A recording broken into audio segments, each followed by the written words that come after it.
idilhaatiin meel walba naga daawaneysaan daafaha caalamka iyo guud ahaan wadankaba ku soo dhawaada waa halkan nagala socotaan waa page-ka ama halka socialkan ku leenahay Dorskariye Ismaaciil Cabdicasiis Caawil Garaad baan kula kulanay anagoo uga kurgalayna xaaladdiisa caafimaad waxaan ku soo booqanay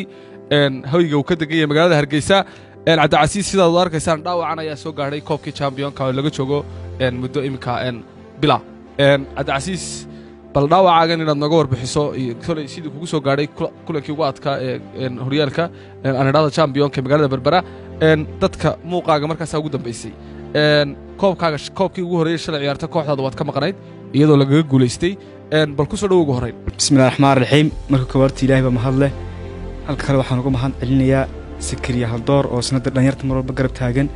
wixii dhacay wixii soo kordhaba mar walba ka warhaya iyo cameraman-ka weyn ee Caawil isna waxaan leeyahay aad baa mahadsantihiin sida fiican ay soo booqateen horta dhaawac wuxuu soo gaaray horta halkay way kala fudaa Sakariyo dhaawac markuu soo gaaray markii damkana tijidiisana helay iyo aan adis tagayaan la soo kumay MRI kulankii ku dhacay iyadana inaad dib la xasuusiyo soo gaaray dhaawac wuxuu soo gaaray waxay ciyaarta tan ciyaarnay kooxda faaciliga magaca weyn leh ee dooda hoose ciyaartii semi-finalka ay ahayd ciyaartii ugu dambeysay kooxdana weeyaan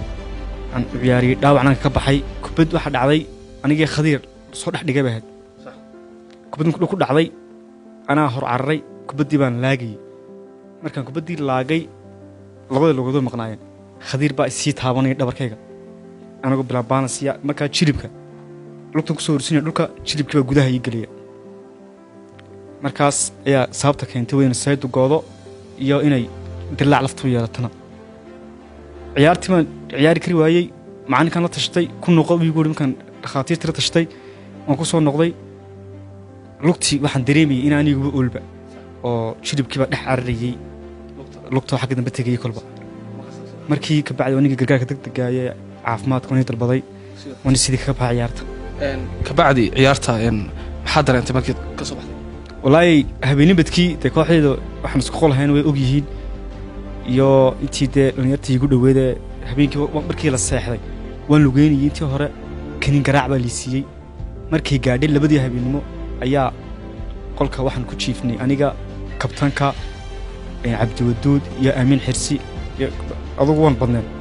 tabato waxa dhacday inaan xamili kari waayo jiifkii oo markii dambe inta Abdiraxmaan kacay oo dhakhtarka ma ku geeyaa ku warmaya kanin uu soo qaaday xanuun biya markii dambe xanuun biyaan cunay ayaa taniga gooday waxaan dareemay laakiin liyaalugo iyo dhididu ayaan dareemay waan u sheegay Abdiraxmaan waxaan ku lugtaasi niyow aniga weydiiyay dhowr horna waan jabay ku wada jabay ma cusbana niyow waxaan filayaa baan ku sidii aan ku hore ay noqon jirin baan noqday way liyaalugadii iyo matagi baan dareemay baan ku dhaawacaaga intaynaan ka bixin dhakhtar ma tagtay bal iyadana inaad naga warbixiso anigii daawadayaasha dhakhtar waan tagay dhakhtar dibadda baan tagay ka baxsan wadankeena dalka jaarkeena ah Ethiopia Addis Ababa markaan dareemay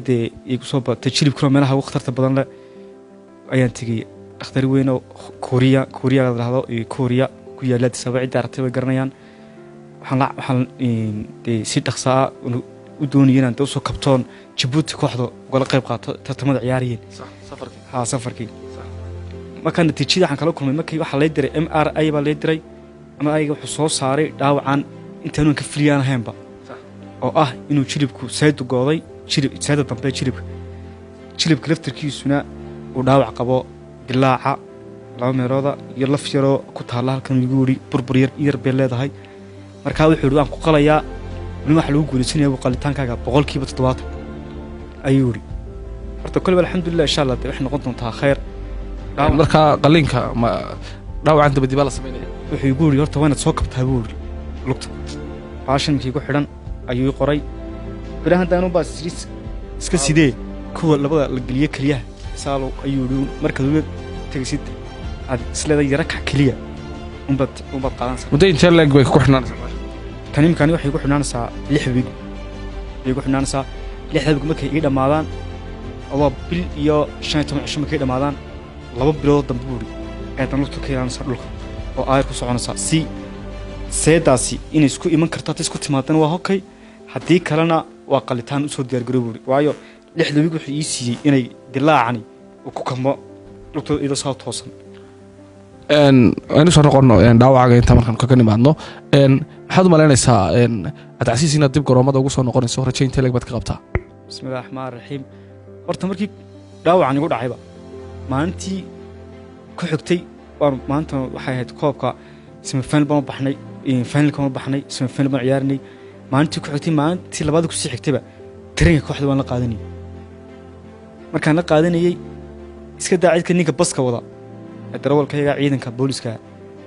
ay goodir ayaa markiiba yidhi cabdicasiisow ma ciyaari karaysid finalka,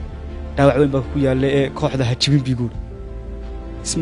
intaa waxaan ku ciyaariyay kaniin garaac isma lahayn dee waan ciyaari kartaa maas lahaa. ciyaartii finalkana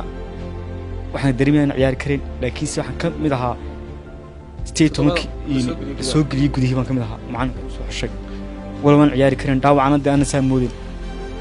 rajaynta leeg baad ka qabtaa garoomada kusoo noqonaysa? insha allah horta mar walba waxaan la xiriiriyaa dhakhtarka, mar walba waxaan ku soconayaa nidaamka dhakhtarka ii dhigo iyo sharciga dhakhtarka ii dhigo. imikadan ba haddaan saasi caadi u soco waan dareemaya inaan socon karayo, laakiin waxaan dee waxay soo gaadhay waa ka weyn ilaa intaa muddada waxaan la macmiilaya mar walba dhakhtarka iyo gaarka ee hadiis joogo. kubadda cagta muddo badan baad kusoo jirtay, waxaa taa ciyaartay oo keliya koob gobol inta ugu badan ciyaaray, welibana hal xulo wada ciyaaray. intee ayaad is leedahay cabdicasiis oo maxaa kaaga dhiman himiladeeda kubadda cagta? bismillahi raxmaan horta walaa waa su-aal fiican aad noo qiimo badan. horta anigoo